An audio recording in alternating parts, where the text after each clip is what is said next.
প্রথমেই আমি কলা পাতাগুলো ধুয়ে নিয়েছি, এবার হালকা একটু সেঁকে নেব। প্রথমে মশলাটা করা যাক। নিয়ে নিয়েছি কিছু কাঁচা লঙ্কা, নারকেল কোড়া, সর্ষে আর পোস্ত। এটাকে পেস্ট করা যাক।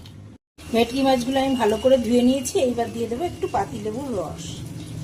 এইবার দিয়ে দেব করে রাখা মশলাটা, দিয়ে দেবো নুন, হলুদ, দিয়ে দেবো সর্ষের তেল।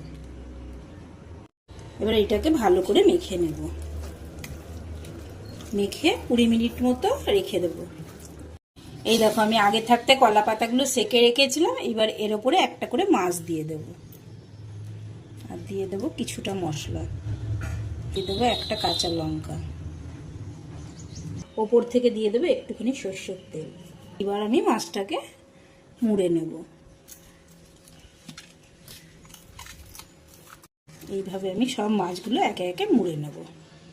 দড়ির সাহায্যে বেঁধে নেব। এবার কড়াতে দিয়ে দিয়েছি তেল। তেল গরম হয়ে গেছে।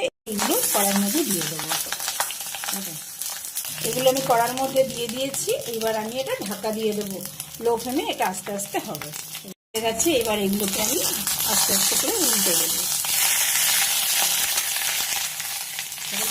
এগুলোকে সব আমি একে একে উল্টে দেবো।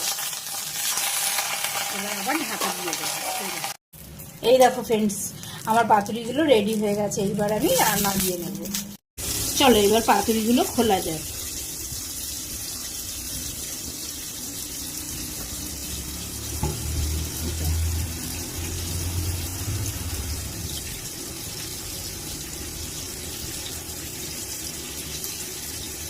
এই দেখো ফ্রেন্ডস, তৈরি আমার গরম গরম ভেটকি মাছের পাতুরি।